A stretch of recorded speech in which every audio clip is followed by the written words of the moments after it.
ನಮಸ್ಕಾರ, ನಮ್ಮ ಬೆಂಗಳೂರಿಗೆ ಸ್ವಾಗತ. ನಾನು ಚೈತ್ರ ರಾಜ್. ಇವರಿಬ್ಬರು ಜೋಡಿ ಹಕ್ಕಿಗಳು. ಬೇರೆ ಬೇರೆ ಏರಿಯಾದವರಾದ್ರೂ ಪರಿಚಯ ಆಗಿ ಲವ್ ಆಗಿತ್ತು. ಆದ್ರೆ ಈ ಜೋಡಿ ಹಕ್ಕಿಗೆ ಸುತ್ತಾಟ, ಮೋಜು, ಮಸ್ತಿ ಅಂದ್ರೆ ಫುಲ್ ಖುಷಿ. ಇದಕ್ಕಾಗಿ ಈ ಜೋಡಿ ಏನ್ ಮಾಡ್ತಿದ್ರು ಗೊತ್ತಾ? ನೀವೇ ನೋಡಿ. ಸಿಲಿಕಾನ್ ಸಿಟಿಯಲ್ಲಿ ಖತರ್ನಾಕ್ ಜೋಡಿ. ಪ್ರೇಯಸಿ ಜೊತೆಗೂಡಿ ಕಳ್ಳತನಕ್ಕಿಳಿದ ಆಸಾಮಿ.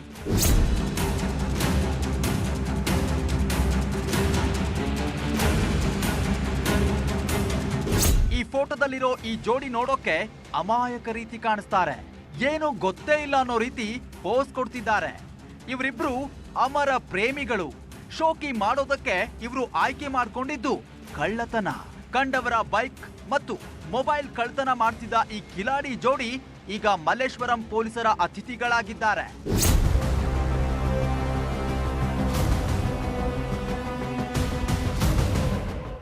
ಈತನ ಹೆಸರು ಮುರುಘಾ. ಡ್ರಗ್ ಅಡಿಕ್ಟ್ ಆಗಿದ್ದ ಆರೋಪಿ ಬೈಕ್ ಕಳ್ಳತನ ಮಾಡೋದ್ರಲ್ಲಿ ಎತ್ತಿದ ಕೈ. ಈ ಹಿಂದೆ ಜೈಲಿಗೆ ಹೋಗಿ ಬಂದಿದ್ರು, ಕಳ್ಳತನ ಮಾತ್ರ ಬಿಟ್ಟಿರ್ಲಿಲ್ಲ. ಮುರುಗನಿಗೆ ಜೋಡಿಯಾಗಿದ್ದು ಆತನ ಫ್ರೆಂಡ್ ತಂಗಿಯನ್ನೇ ಪರಿಚಯ ಮಾಡಿಕೊಂಡಿದ್ದ ಆರೋಪಿ ಮುರುಘಾ ಆಕೆಗೂ ತನ್ನ ಚಾಲಾಕಿ ಬುದ್ಧಿ ಕಲಿಸಿದ್ದ. ಡ್ರಗ್ ಗಾಂಜಾ ಅಭ್ಯಾಸ ಮಾಡಿಕೊಂಡಿದ್ದ ಆರೋಪಿಗಳು ಮೋಜು ಮತ್ತು ಮಾದಕ ಲೈಫ್ಗೆ ಅಡಿಕ್ಟ್ ಆಗಿದ್ರು.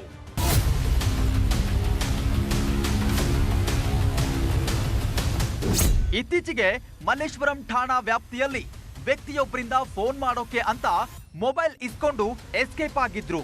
ಈ ಕೇಸನ್ನ ಬೆನ್ನಟ್ಟಿದ್ದ ಪೊಲೀಸರು ಇಬ್ಬರನ್ನ ಅರೆಸ್ಟ್ ಮಾಡಿ ವಿಚಾರಣೆ ಮಾಡಿದಾಗ ಅಸಲಿ ಸತ್ಯ ಹೊರಬಿದ್ದಿದೆ.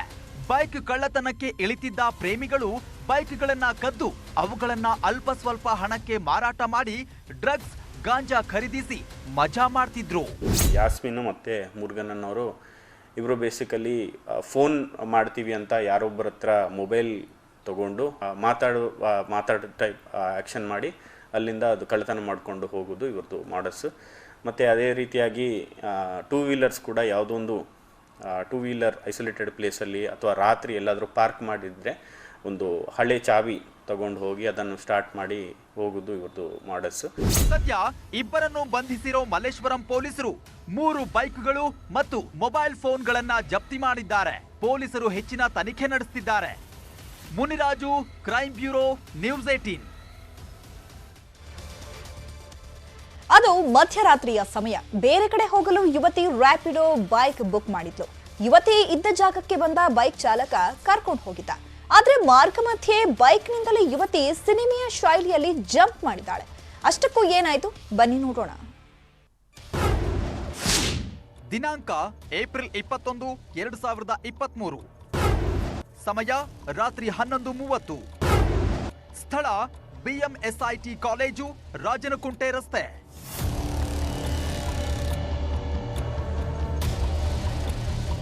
ಏಪ್ರಿಲ್ 21ರ ರಾತ್ರಿ 11:30 ಸಮಯ. ಯಲಹಂಕ ನ್ಯೂ ಟೌನ್ನಿಂದ ಇಂದಿರಾನಗರಕ್ಕೆ ತೆರಳಲು 30 ವರ್ಷದ ಯುವತಿ ರ್ಯಾಪಿಡೋ ಬೈಕ್ ಬುಕ್ ಮಾಡಿದ್ರು. ಸ್ಥಳಕ್ಕೆ ಬಂದ ಚಾಲಕ ಆಕೆಯನ್ನ ಕೂರಿಸಿಕೊಂಡು ಹೊರಟಿದ್ದ. ಆದ್ರೆ ಮಾರ್ಗ ಮಧ್ಯೆಯಲ್ಲಿ OTP ನಂಬರ್ ಪಡೆಯುವ ನೆಪದಲ್ಲಿ ಮೊಬೈಲ್ ಕೇಳಿದ್ನಂತೆ.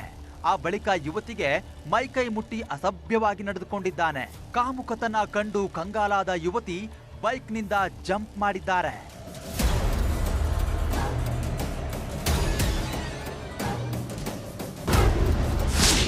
ಕಾಮುಕ ರ್ಯಾಪಿಡೋ ಬೈಕ್ ಸವಾರ ಅರೆಸ್ಟ್. ಚಲಿಸುತ್ತಿದ್ದ ಬೈಕ್ನಿಂದ ಸಂತ್ರಸ್ತೆ ರಸ್ತೆಗೆ ಜಂಪ್. ಈ ಫೋಟೋದಲ್ಲಿ ಕಾಣ್ತಿರೋ ಈತನ ಹೆಸರು ದೀಪಕ್ ರಾವ್. ಆಂಧ್ರ ಮೂಲದ ಈತ ಕಳೆದ 4 ವರ್ಷದ ಹಿಂದೆ ಬೆಂಗಳೂರಿಗೆ ಬಂದು ಫುಡ್ ಡೆಲಿವರಿ ಕೆಲಸ ಮಾಡ್ತಿದ್ದ. ನಂತರ ರ್ಯಾಪಿಡೋ ಬೈಕ್ ಓಡಿಸಲು ಶುರು ಮಾಡಿದ್ದ. ತಾನಾಯ್ತು, ತನ್ನ ಕೆಲಸ ಆಯ್ತು ಅಂತ ಇದ್ದಿದ್ರೆ ಇವತ್ತು ಜೈಲಿಗೆ ಹೋಗೋ ಸ್ಥಿತಿ ಬರ್ತಾ ಇರಲಿಲ್ಲ. ಆದ್ರೆ ಯುವತಿಯ ಮೈಕೈ ಮುಟ್ಟಿ ಕಾಮುಕತನ ತೋರಿಸಿ ಕಂಬಿ ಹಿಂದೆ ಸೇರಿದ್ದಾನೆ. ಸುಮಾರು ನೈಟ್ 11:10ಕ್ಕೆ ಬುಕ್ ಮಾಡಿದಾಗ ಅವ್ನು ಬಂದು ಪಿಕಪ್ ಮಾಡಿದ ನಂತರ ಅವ್ರ ಜೊತೆ ಮಿಸ್ಬಿಹೇವ್ ಮಾಡಿದ್ದಾನೆ. ಆ ಮಿಸ್ಬಿಹೇವ್ ಮಾಡಿರೋದ್ರಿಂದ ಅವ್ರ ಗಾಡಿ ನಿಲ್ಲಿಸ್ಬಿಟ್ಟು ನಾನು ಇಳಿತೀನಿ ಅಂತ ಹೇಳಿದಾಗ ಅವನು ಗಾಡಿ ನಿಲ್ಲಿಸ್ದಲೇನೆ ಉಲ್ಟಾ ಡೈರೆಕ್ಷನ್ ಅಲ್ಲಿ ಟ್ರಾವೆಲ್ ಮಾಡಿರೋದು ಅವ್ರ ಗಮನಕ್ಕೆ ಬಂದಿದೆ. ಅವ್ನು ಉಲ್ಟಾ ಡೈರೆಕ್ಷನ್ ಅಲ್ಲಿ ಟ್ರಾವೆಲ್ ಮಾಡ್ತಿದ್ದಂಗೆನೆ ಅವರು ಗಾಡಿಯಿಂದ ಹಾರಿದ್ದಾರೆ. ಯಾರು ಮಹಿಳೆ ಇದ್ದಾರೆ. ಯಲಹಂಕ ನ್ಯೂ ಟೌನ್ನಿಂದ ಇಂದಿರಾನಗರಕ್ಕೆ ಅಂತ ಬೈಕ್ ಬುಕ್ ಮಾಡಿದ್ರೆ ಈತ ಪಲ್ಸರ್ ಬೈಕ್ನಲ್ಲಿ ಕೂರಿಸಿಕೊಂಡು ರಾಜಾನುಕುಂಟೆ ಮುಖ್ಯ ರಸ್ತೆ ಕಡೆಗೆ ಹೊರಟಿದ್ದ. ಇದೇ ಕಾರಣಕ್ಕೆ ಅನುಮಾನಗೊಂಡ ಯುವತಿ ರೋಡ್ನಲ್ಲೇ ಜಂಪ್ ಮಾಡಿ ಓಡಿದ್ದಾರೆ. ರಾಜನಕುಂಟೆ ಬಿಎಂಎಸ್ಐಟಿ ಕಾಲೇಜು ಬಳಿ ಈ ಘಟನೆ ನಡೆದಿದ್ದು, ಹೆಲ್ಮೆಟ್ ಇದ್ದಿದ್ದರಿಂದ ಸಣ್ಣ ಪುಟ್ಟ ತರಿಚಿದ ಗಾಯಗಳಾಗಿ ಪ್ರಾಣಾಪಾಯದಿಂದ ಪಾರಾಗಿದ್ದಾರೆ. ಬಳಿಕ ಸ್ಥಳೀಯರ ಸಹಾಯದಿಂದ ಯಲಹಂಕ ನ್ಯೂ ಟೌನ್ ಪೊಲೀಸ್ ಠಾಣೆಗೆ ತೆರಳಿ ದೂರು ದಾಖಲಿಸಿದ್ದಾಳೆ. ಹಾರಿದಾಗ ಅವ್ರಿಗೆ ಸ್ವಲ್ಪ ಸಣ್ಣ ಪುಟ್ಟ ತರ್ಚಿದ ಗಾಯ ಆಗಿತ್ತು. ಅದ ನಂತರ ನಮಗೆ ನೆಕ್ಸ್ಟ್ ಡೇ ಬಂದ್ಬಿಟ್ಟು ಅವರು ಕಂಪ್ಲೇಂಟ್ ಕೊಟ್ಟಿದ್ರು. ಆ ಬೇಸಿಸ್ ಮೇಲೆ ನಾವು FIR ಮಾಡಿ ಇದು ಯಾರು ಚಾಲಕ ಇದ್ದಾನೆ ಅವನ್ನ ಟ್ರೇಸ್ ಮಾಡಿ ಅವ್ನಿಗೆ ಅರೆಸ್ಟ್ ಮಾಡಿದ್ದಾರೆ. ಅವನ ಹೆಸರು ದೀಪಕ್ ರಾವ್ ಅಂತ ಹೇಳಿ 4.5 ವರ್ಷದಿಂದ ಇಲ್ಲಿ ಬಂದ್ಬಿಟ್ಟು ರ್ಯಾಪಿಡೋನಲ್ಲಿ ಕೆಲಸ ಮಾಡ್ತಾ ಇರ್ತಾನೆ. ಈಗ ಅವ್ನಿಗೆ ಅರೆಸ್ಟ್ ಮಾಡಿ ನಾವು ಜುಡಿಷಿಯಲ್ ಕಸ್ಟಡಿಗೆ ಕಳಿಸಿದ್ದೀವಿ. ಅದೇನೇ ಇರ್ಲಿ, ರ್ಯಾಪಿಡೋ ಚಾಲಕರ ವಿರುದ್ಧ ಈಗಾಗಲೇ ಆಟೋ ಚಾಲಕರು ಹೋರಾಟ ಮಾಡಿದ್ದಾರೆ. ಆದ್ರೂ ರ್ಯಾಪಿಡೋ ಬೈಕ್ ಅನುಕೂಲಕರ ಹೆಚ್ಚು, ಹಣವೂ ಉಳಿತಾಯ ಅನ್ನೋದಕ್ಕೆ ಜನರು ರ್ಯಾಪಿಡೋ ಬಳಸ್ತಿದ್ದಾರೆ. ಯಾರೋ ಓರ್ವ ಕಾಮುಕ ಈ ರೀತಿ ಮಾಡಿದ್ರೆ ಇಡೀ ರ್ಯಾಪಿಡೋ ಉದ್ಯಮಕ್ಕೆ ಕೆಟ್ಟ ಹೆಸರು ಬರಲಿದೆ. Gangadhar ವಾಗಟ, crime bureau, news 18. ಸರ್ಕಾರಿ ಆಸ್ಪತ್ರೆಗಳಲ್ಲಿ ಮೆಡಿಸಿನ್ ಅಥವಾ OPDಗಳಲ್ಲಿ ಜನರು ಕ್ಯೂ ನಿಂತು ಟೋಕನ್ ಪಡೆಯುವುದು ಕಷ್ಟ. ಇದಕ್ಕೆ ಆರೋಗ್ಯ ಇಲಾಖೆ QR ಕೋಡ್ ಸಿಸ್ಟಮ್ ಜಾರಿಗೆ ತಂದಿದೆ. ಇದರಿಂದ ಜನರಿಗೆ ಬಹಳ ತಲೆಬಿಸಿಯಾಗಿದೆ. ಬನ್ನಿ ಯಾಕೆ ನೋಡೋಣ. QR ಕೋಡ್ ಸಿಸ್ಟಮ್ನಿಂದ ಜನರಿಗೆ ಸಂಕಷ್ಟ. QR ಕೋಡ್ ಸ್ಕ್ಯಾನ್ ಮಾಡೋಕೆ ಬೇಕು ಮೊಬೈಲ್. ಟೋಕನ್ ವ್ಯವಸ್ಥೆ ತಪ್ಪಿಸೋಕೆ ಅಂತ QR ಕೋಡ್ ಸ್ಕ್ಯಾನ್ ಮಾಡೋ ವ್ಯವಸ್ಥೆ ಮಾಡಲಾಗಿದೆ. ಆದರೆ ಇದೀಗ QR ಕೋಡ್ ಸ್ಕ್ಯಾನ್ ಮಾಡೋದಕ್ಕೆ ರೋಗಿಗಳು ಕ್ಯೂನಲ್ಲಿ ನಿಲ್ಲೋ ಪರಿಸ್ಥಿತಿ ಬಂದಿದೆ. ಅಷ್ಟು ಮಾತ್ರವಲ್ಲದೆ QR ಕೋಡ್ ಸ್ಕ್ಯಾನ್ ಮಾಡೋದಕ್ಕೆ ದೊಡ್ಡ ಪ್ರೋಸೆಸ್ ಇರೋದು ಜನತೆಗೆ ತಲೆಬಿಸಿ ತರಿಸಿದೆ.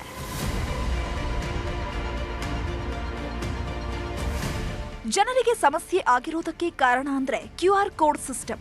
ಸ್ಮಾರ್ಟ್ ಸೇವೆಯನ್ನ ನೀಡೋ ಸಲುವಾಗಿ ಆರೋಗ್ಯ ಇಲಾಖೆ ಕೆಲ ತಿಂಗಳ ಹಿಂದೆಯಷ್ಟೇ ಎಲ್ಲ ಸರ್ಕಾರಿ ಆಸ್ಪತ್ರೆಯಲ್ಲಿ QR ಕೋಡ್ ಸೇವೆ ಶುರು ಮಾಡಿತು. ಆದರೆ ಆರಂಭದಲ್ಲಿ ಎಲ್ಲವೂ ಸರಿ ಇತ್ತು. ಆದರೆ ಸರ್ವರ್ ಸಮಸ್ಯೆಯಿಂದ ಈಗ ಸ್ಕ್ಯಾನ್ ಆಗದೆ ರೋಗಿಗಳಿಗೆ ಟೋಕನ್ ಸಿಗ್ತಿಲ್ಲ, ರಿಜಿಸ್ಟರ್ ಮಾಡಿಸೋದಕ್ಕೂ ಸಾಧ್ಯವಾಗ್ತಿಲ್ಲ. ಹೀಗಾಗಿ ಜನರು ಗಂಟೆಗಟ್ಟಲೆ ಕ್ಯೂನಲ್ಲಿ ನಿಲ್ಲುವ ಪರಿಸ್ಥಿತಿ ಎದುರಾಗಿದೆ. 1 ಅವರ್ ಅಂತ ಬಂದ ಮೇಡಮ್, ಅದು ಇದು ಡೌನ್ಲೋಡ್ ಮಾಡಿ ನೋಡಿ ಈ ತರ ಬರುತ್ತೆ. ಹಾಗಾಗಿ ಅರ್ಜೆಂಟ್ ಇದ್ದಾಗ ಏನು ಮೇಡಮ್ ಮಾಡೋದು ಈ ತರ ಆದ್ರೆ ಏನಿಲ್ಲ ಮೇಡಮ್. ಫಸ್ಟ್ ಇದು ಆ್ಯಪ್ ಡೌನ್ಲೋಡ್ ಮಾಡಿ ಅಂತ ಕೇಳ್ತಾರೆ. ಆಮೇಲೆ ಆಧಾರ್ ಕಾರ್ಡ್ ಕೊಟ್ಟರೆ OTP ಬರುತ್ತೆ. OTP ಹಾಕ್ಬಿಟ್ಟು ಇದು ಮಾಡಿ ಕೊಡ್ತೀವಿ, ಟೋಕನ್ ಕೊಡ್ತೀವಿ ಅಂತಾರೆ. ಅದು ಆಗವಲ್ಲ, ಈ ತರ ಬರುತ್ತೆ. ಈ ಸಮಸ್ಯೆ ದಿನನಿತ್ಯ ಜನರು ಅನುಭವಿಸ್ತಾ ಇದ್ದು, QR ಕೋಡ್ ಸ್ಕ್ಯಾನ್ ಆಗಿಲ್ಲವಾದ್ರೆ ಜನರಿಗೆ ಸಾಮಾನ್ಯ ಟೋಕನ್ ಕೊಡಬೇಕು. ಈ ಸಮಸ್ಯೆಯನ್ನು ನಾವು ಬಗೆಹರಿಸಿಕೊಡ್ತೇವೆ ಎಂದು ಆರೋಗ್ಯ ಇಲಾಖೆ ಆಯುಕ್ತ ರಂದೀಪ್ ಡಿ ತಿಳಿಸಿದ್ದಾರೆ. ರಶ್ಗಳು OPD ಕೌಂಟರ್ಸ್ ಅಲ್ಲಿ ಆಗಬಾರ್ದು ಅಂತ ಈಗಾಗಲೇ ಅವ್ರಿಗೆ ಸ್ಪಷ್ಟೀಕರಣವನ್ನು ಕೊಟ್ಟಿದ್ವಿ. ಮತ್ತು ಆದಷ್ಟು ಏನು ಟೆಕ್ನಿಕಲ್ ಇಶ್ಯೂಸ್ ಇದೆ ಅದನ್ನು ಹೆಲ್ಪ್ ಡೆಸ್ಕ್ ಮೂಲಕ ರಿಸಾಲ್ವ್ ಕೂಡ ಮಾಡ್ಕೊಳ್ಳಿ ಅಂತ ಹೇಳಿದ್ವಿ. ಸೊ ಎಲ್ಲೂ ಕೂಡ ಸಿಸ್ಟಮ್ ಮೇಜರ್ ರೀತಿಯಲ್ಲಿ ತೊಂದರೆ ಆಗಿಲ್ಲ. ಈಗಲೂ ಕೂಡ ನಾವು ನೋಡಿದರೆ ಪ್ರತಿದಿನ 9,000ದಿಂದ 10,000 ಟೋಕನ್ಸ್ ಇಡೀ ರಾಜ್ಯದಲ್ಲಿ ಜನರೇಟ್ ಆಗ್ತಾ ಇದೆ. ಹುಷಾರಿಲ್ಲದೆ ಆಸ್ಪತ್ರೆಗೆ ಬರುವ ಜನರು ಮೊಬೈಲ್ ಇಲ್ಲದಿದ್ರೆ ಹೇಗೆ ಸ್ಕ್ಯಾನ್ ಮಾಡೋದು? ಆಸ್ಪತ್ರೆಗೆ ಬಂದಾಗ ಸ್ಕ್ಯಾನ್ ಮಾಡಿ ಆಪ್ ಡೌನ್ಲೋಡ್ ಮಾಡಿಕೊಳ್ಳಿ ಅನ್ನೋದು ಎಷ್ಟು ಸರಿ ಅನ್ನೋ ಪ್ರಶ್ನೆ ಕೂಡ ಎದುರಾಗಿದೆ. ಸ್ಮಾರ್ಟ್ ಸೇವೆ ಬೇಕು, ಹಾಗಂತ ಬಡ ಜನರಿಗೆ ಸೇವೆ ಸಿಗದಂತೆ ಮಾಡುವುದು ಸರಿಯಲ್ಲ ಅನ್ನೋದು ನಮ್ಮ ಆಶಯ. ಹಂಸ ಶ್ಯಾಮಲ, ನ್ಯೂಸ್ 18, ಬೆಂಗಳೂರು. ಕರ್ನಾಟಕ ಚುನಾವಣೆಗೆ ಅಭ್ಯರ್ಥಿಗಳ ತಯಾರಿ ಎಷ್ಟಿದೆಯೋ ಅದಕ್ಕಿಂತ ಹೆಚ್ಚಿನ ಪ್ರಮಾಣದಲ್ಲಿ ಚುನಾವಣಾ ಆಯೋಗದ ಜವಾಬ್ದಾರಿ ಹೆಚ್ಚಾಗಿದೆ. ಚುನಾವಣಾ ಪ್ರಕ್ರಿಯೆಗೆ ಸರ್ಕಾರಿ ಅಧಿಕಾರಿಗಳನ್ನ ಬಳಸೋದು ಸರಿ, ಆದ್ರೆ ಅದರಿಂದ ಸಮಸ್ಯೆ ಜನರಿಗೆ ಆಗ್ತಿದೆ ಅನ್ನೋ ದೂರು ಬಂದಿದೆ. ಚುನಾವಣಾ ಕೆಲಸಕ್ಕೆ ವೈದ್ಯರು, ಸಿಬ್ಬಂದಿ ನಿಯೋಜನೆ. ಸೂಕ್ತ ಸಮಯಕ್ಕೆ ಚಿಕಿತ್ಸೆ ಸಿಗದೆ ರೋಗಿಗಳು ಕಂಗಾಲು.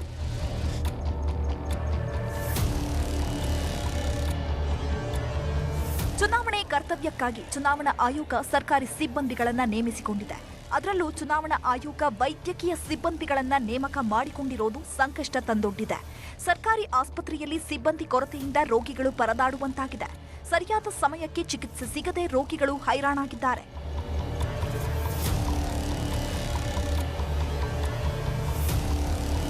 ಬೆಂಗಳೂರಿನ ಪ್ರಾಥಮಿಕ ಆರೋಗ್ಯ ಕೇಂದ್ರ ಸೇರಿದಂತೆ ಎಲ್ಲಾ ಸರ್ಕಾರಿ ಆಸ್ಪತ್ರೆಗಳ ವೈದ್ಯಕೀಯ ಹಾಗೂ ಅರೆ ವೈದ್ಯಕೀಯ ಸಿಬ್ಬಂದಿಯನ್ನ ಚುನಾವಣಾ ಕೆಲಸಕ್ಕೆ ನಿಯೋಜಿಸಿ ಜಿಲ್ಲಾಧಿಕಾರಿ ಆದೇಶಿಸಿದ್ದಾರೆ.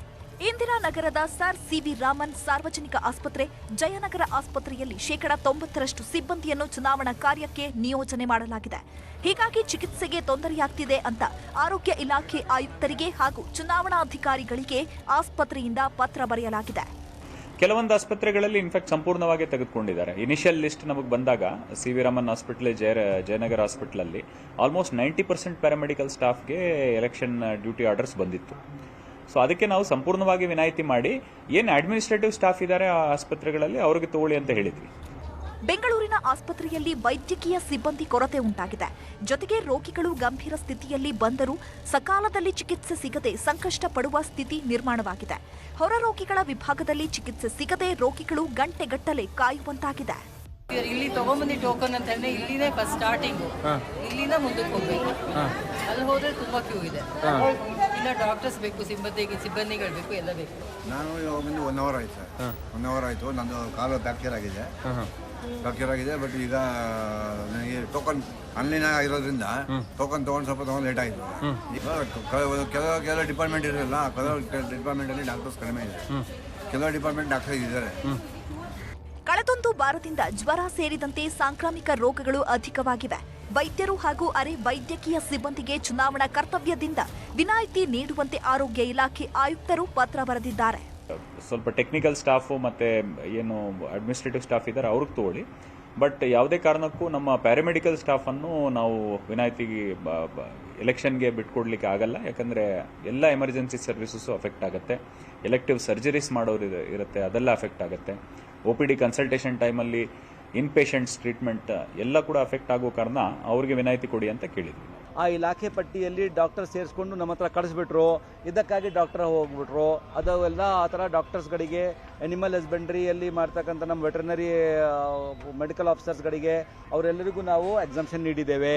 ಯಾಕೆಂದರೆ ಅವರು ಎಕ್ಸಾಮ್ಟೆಡ್ ಕ್ಯಾಟಗರಿಯಲ್ಲಿನೇ ಇದ್ದರು. ಆ ಲಿಸ್ಟ್ ಕಳಿಸುವಾಗ ಆ ಡಿಪಾರ್ಟ್ಮೆಂಟ್ ಅವರು ಸರಿಯಾಗಿ ನೋಡಲಿಲ್ಲ. ಹೀಗಾಗಿ ಅವರು ಬಂದರು. ಅವರಿಗೆಲ್ಲರಿಗೂ ನಾವು ಎಕ್ಸಾಮ್ಟ್ ಮಾಡಿದ್ದೀವಿ. ಸದ್ಯಕ್ಕೆ ವೈದ್ಯರನ್ನು ಮಾತ್ರ ಚುನಾವಣಾ ಕರ್ತವ್ಯದಿಂದ ಹೊರಗಿಡಲಾಗಿದೆ. ಇನ್ನುಳಿದ ಸಿಬ್ಬಂದಿಗೆ ವಿನಾಯಿತಿ ನೀಡಿಲ್ಲ. ಚುನಾವಣಾ ಕರ್ತವ್ಯಕ್ಕೆ ನಿಯೋಜನೆಗೊಂಡರೆ ತರಬೇತಿ, ಚುನಾವಣಾ ದಿನ ಮತ್ತು ಮತ ಎಣಿಕೆ ದಿನ ಸೇರಿ 4 ದಿನದ ಕೆಲಸದಿಂದ ಸಿಬ್ಬಂದಿ ಹೊರಗುಳಿಯಬೇಕಾಗುತ್ತೆ. ಬಡ ಹಾಗೂ ಮಧ್ಯಮ ವರ್ಗದವರೇ ಸರ್ಕಾರಿ ಆಸ್ಪತ್ರೆಗೆ ಬರ್ತಾರೆ. ಸಾಮಾನ್ಯ ದಿನದಲ್ಲೇ ಸಮಸ್ಯೆ ಇರುತ್ತೆ. ಹಾಗಾಗಿ ಪರಿಸ್ಥಿತಿ ಕಷ್ಟವಾದರೆ ನಿಭಾಯಿಸೋದು ಕಷ್ಟ ಅಂತಿದ್ದಾರೆ ವೈದ್ಯರು. Ranjan Shirlal, news 18, Bengaluru. Welcome back. ಚುನಾವಣೆ ದಿನ ಪಾರ್ಕಿಂಗ್ ಸಮಸ್ಯೆ ಅಂತ ಹೇಳಿ ಜನ ವೋಟಿಂಗ್ ಮಾಡದೆ ಮನೆಯಲ್ಲಿ ಉಳಿತಾರೆ. ಯಾಕಂದ್ರೆ ಮತಗಟ್ಟೆ ಮುಂದೆ ಎಷ್ಟು ವಾಹನವಿದೆ, ಎಷ್ಟು ಜನರಿದ್ದಾರೆ ಅನ್ನೋದು ಗೊತ್ತೇ ಆಗಲ್ಲ. ವೋಟ್ ಮಾಡೋಕೆ ಹೋದ್ರೂ ಅಲ್ಲಿ ಪಾರ್ಕಿಂಗ್ ಸಿಗಲ್ಲ. ಇನ್ನು ಪಾರ್ಕಿಂಗ್ ಸಿಕ್ಕರೂ ಜನರ ಸಾಲು ಹೆಚ್ಚಾಗಿರುತ್ತೆ. ಇದೇ ಕಾರಣಕ್ಕೆ ಜನ ವೋಟಿಂಗ್ ಬೂತ್ಗೆ ಬರಲ್ಲ. ಇದೀಗ ವೋಟ್ ಹಾಕದ ಜನರನ್ನ ಕರೆತರಲು ಚುನಾವಣಾ ಆಯೋಗ ಆಪ್ ಒಂದನ್ನ ರೆಡಿ ಮಾಡ್ತಾ ಇದೆ. ರಿಯಲ್ ಟೈಮ್ ಪಾರ್ಕಿಂಗ್ ವ್ಯವಸ್ಥೆ ಮಾಡ್ತಾ ಇರೋ ಬಿಬಿಎಂಪಿ ವೋಟಿಂಗ್ ಮಾಡಲು ಕಾರಿನಲ್ಲಿ ಬರೋರಿಗೆ ಮತಗಟ್ಟೆ ಸುತ್ತಮುತ್ತಲ ಪಾರ್ಕಿಂಗ್ ವ್ಯವಸ್ಥೆ ಮಾಡ್ತಾ ಇದೆ. ಪ್ರತ್ಯೇಕ ಪಾರ್ಕಿಂಗ್ ಆಪ್ ಬಿಡುಗಡೆ ಮಾಡಲಿದೆ. ಇನ್ನೊಂದು ವಾರದಲ್ಲಿ ಚುನಾವಣಾ ಆಯೋಗ ಪಾರ್ಕಿಂಗ್ ಆಪ್ ಬಿಡುಗಡೆ ಮಾಡಲಿದೆ. ಸಾಂದ್ರತೆ ಬಹಳ ಜಾಸ್ತಿ ಇದೆ. ಎಲ್ಲರೂ ವಾಹನ ಮೇಲೇ ಬರ್ತಾರೆ, ತಮ್ಮ ವಾಹನ ಮೇಲೆ ಬರ್ತಾರೆ.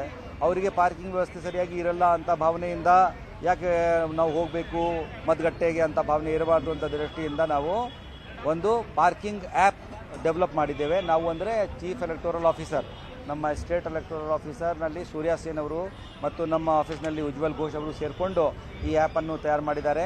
ಈ ಆ್ಯಪ್ ಪಾರ್ಕಿಂಗ್ನಲ್ಲಿ ರಿಯಲ್ ಟೈಮು ಎಷ್ಟು ಸ್ಲಾಟ್ ಇದೆ, ಕುಂತ್ರು ನಿಂತರು ಜನ ಬಿಸಿಲಿನಿಂದ ಬಳಲಿದ್ದಾರೆ. ರಾತ್ರಿ ಮಲ್ಕೊಂಡ್ರು ತಡೆಯಲಾಗದ ಶಕೆ. ಈ ಬಾರಿ ಸೂರ್ಯ ಸ್ವಲ್ಪ ಹೆಚ್ಚು ಸುಡು ಬಿಸಿಲಿನಿಂದ ಜನರು ಕಂಗಾಲಾಗಿದ್ದಾರೆ. ಸೂರ್ಯನ ಎಫೆಕ್ಟ್ನಿಂದ ಆಗಿರೋದೇನು ಬನ್ನಿ ನೋಡೋಣ.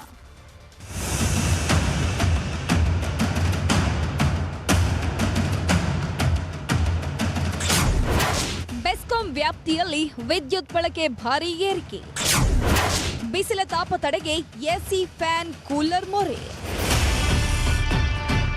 ಬೇಸಿಗೆ ಬಂತು ಅಂದ್ರೆ ಮಕ್ಕಳಿಗೆ ಖುಷಿ, ದೊಡ್ಡೋರ್ಗೆ ಬಿಸಿ. ಅದ್ರಲ್ಲೂ ಈ ಬಾರಿ ಬೇಸಿಗೆಯಲ್ಲಿ ಸೂರ್ಯ ಸ್ವಲ್ಪ ಹೆಚ್ಚಾಗಿ ಸುಡ್ತಿದ್ದಾನೆ. ಬಿರು ಬಿಸಿಲಿನ ಹೊಡೆತದಿಂದ ಕೂಲ್ ಆಗಿರ್ಬೇಕು ಅಂತ ಜನ ತಂಪನ್ನ ಹರಿಸ್ತಿದ್ದಾರೆ. ಇದಕ್ಕೆ ಫ್ಯಾನ್, ಎಸಿ, ಕೂಲರ್ ಬಳಕೆ ಹೆಚ್ಚಾಗಿ ಮಾಡ್ತಿದ್ದಾರೆ. ಬಿಸಿಲಿನ ಹಬೆಯಿಂದ ಬೆಂದಿರುವ ಜನರು fan, air conditioner, air cooler ಬಳಸುವುದು ಹೆಚ್ಚಾಗಿದೆ. ಹೀಗಾಗಿ ಕಳೆದ ವರ್ಷಕ್ಕೆ ಹೋಲಿಸಿದ್ರೆ ವಿದ್ಯುತ್ ಬಳಕೆ ಹೆಚ್ಚಾಗಿದೆ ಅನ್ನೋದು ಬೆಸ್ಕಾಂ ಮಾಹಿತಿ. ಕಳೆದ ವರ್ಷ ಮಾರ್ಚ್ 2022ರಲ್ಲಿ 6,913 ಮೆಗಾವ್ಯಾಟ್ ವಿದ್ಯುತ್ ಬಳಕೆಯಾಗಿತ್ತು. ಆದರೆ ಈ ಬಾರಿ ಮಾರ್ಚ್ 2023ರಲ್ಲಿ 7,740 ಮೆಗಾವ್ಯಾಟ್ ವಿದ್ಯುತ್ ಬಳಕೆಯಾಗಿದೆ. ಅಂದ್ರೆ ಮಾರ್ಚ್ 2022ಕ್ಕೆ ಹೋಲಿಸಿದ್ರೆ ಮಾರ್ಚ್ 2023ರಲ್ಲಿ 829 ವ್ಯಾಟ್ ಏರಿಕೆಯಾಗಿದೆ. ಬೆಸ್ಕಾಂ ವ್ಯಾಪ್ತಿಗೆ 8 ಜಿಲ್ಲೆಗಳು ಬರ್ತವೆ. ಈ ಸಾರಿ 2023ರಲ್ಲಿ ಬೇಸಿಗೆ ಸೆಕೆ ಜಾಸ್ತಿ ಆಗಿದೆ, ಬಿಸಿಲು ಜಾಸ್ತಿ ಆಗಿದೆ, ಅದರಿಂದ ಕನ್ಸಂಪ್ಷನ್ ಜಾಸ್ತಿ ಆಗಿದೆ. ಅದೇ ಕನ್ಸಂಪ್ಷನ್ 2022 ಮಾರ್ಚಲ್ಲಿ 6,913 ಮೆಗಾವ್ಯಾಟ್ ಇತ್ತು. ಈ ಸಾರಿ 7,740 ಮೆಗಾವ್ಯಾಟ್, ಅಂದರೆ 827 ಮೆಗಾವ್ಯಾಟ್ ಜಾಸ್ತಿ ಆಗಿದೆ ಕಂಪೇರ್ ಟು ಪ್ರೀವಿಯಸ್ ಇಯರ್, ಅಂದರೆ 10.7% ಜಾಸ್ತಿ ಆಗಿದೆ. ಬೇಸಿಗೆಯ ಅತಿಯಾದ ಶೆಕೆ ಹಿನ್ನೆಲೆ ವಿದ್ಯುತ್ ಬಳಕೆ ಗಣನೀಯವಾಗಿ ಏರಿಕೆ ಕಂಡಿದೆ. ಬೆಸ್ಕಾಂ ವ್ಯಾಪ್ತಿಯಲ್ಲಿ 8 ಜಿಲ್ಲೆಗಳು ಬರಲಿದ್ದು, ಗ್ರಾಹಕರಿಗೆ ತೊಂದರೆ ಆಗದಂತೆ ನೋಡಿಕೊಳ್ಳುವುದು ಮತ್ತು ಲೋಡ್ ಶೆಡ್ಡಿಂಗ್ಗೆ ಆಸ್ಪದ ನೀಡದಂತೆ ನಿಗಾ ವಹಿಸಲು ಬೆಸ್ಕಾಂ ತಯಾರಿಯನ್ನ ಮಾಡಿಕೊಂಡಿದೆ. ಅಲ್ಲದೆ ಅನಾವಶ್ಯಕವಾಗಿ ವಿದ್ಯುತ್ ಬಳಕೆ ಮಾಡದಂತೆ ಜನರಲ್ಲಿ ಮನವಿಯನ್ನ ಕೂಡ ಮಾಡಿದೆ. ಹಾಗೆ ನಮ್ಮಲ್ಲಿ ಈ ಸಾರಿ ಸೋಲಾರ್ ಎಲ್ಲ ಇರೋದ್ರಿಂದ, ವಿಂಡ್ ಇರೋದ್ರಿಂದ ನಮ್ಮಲ್ಲಿ ಜನರೇಷನ್ ಆಗಿದೆ. ಈಗಿರ್ತಕ್ಕಂಥ ಅಂಕಿಅಂಶಗಳ ಪ್ರಕಾರ ಯಾವುದೇ ಲೋಡ್ ಶೆಡಿಂಗ್ ಸದ್ಯಕ್ಕೆ ಇರೋದಿಲ್ಲ ಬೆಸ್ಕಾಮಲ್ಲಿ. ಸೊ ಜನಗಳಿಗೆ ಆದಷ್ಟು ನೀವು AC ಫ್ಯಾನ್ ಇಲ್ಲದೇ ಇದ್ದಾಗ ಲೈಟ್ಗಳು ಸಹ ಸ್ವಿಚ್ ಆಫ್ ಮಾಡಿ, ಕಡಿಮೆ ಕನ್ಸಂಪ್ಷನ್ ಮಾಡಿ ಅಂತ ಕೇಳ್ಕೊಳ್ತೀವಿ. ಸಿಲಿಕಾನ್ ಸಿಟಿಯಲ್ಲಿ ಬಿಸಿ ಹೆಚ್ಚಾಗಿದ್ದು, ರಾಜಕೀಯ ಅಬ್ಬರದ ಪ್ರಚಾರದ ನಡುವೆ ಜನರಿಗೆ ಸೂರ್ಯನ ತಾಪಮಾನ ಕಿರಿಕಿರಿ ಉಂಟು ಮಾಡುತ್ತಿದೆ. ಆದರೆ ಅನಾವಶ್ಯಕವಾಗಿ ಫ್ಯಾನ್, AC ರನ್ ಆಗ್ತಾ ಇದ್ರೆ ಅದನ್ನ ತಡೆಯುವ ಕೆಲಸ ಮಾಡಿದ್ರೆ ಲೋಡ್ ಶೆಡ್ಡಿಂಗ್ ಆಗೋದನ್ನ ತಡೆಯಬಹುದು.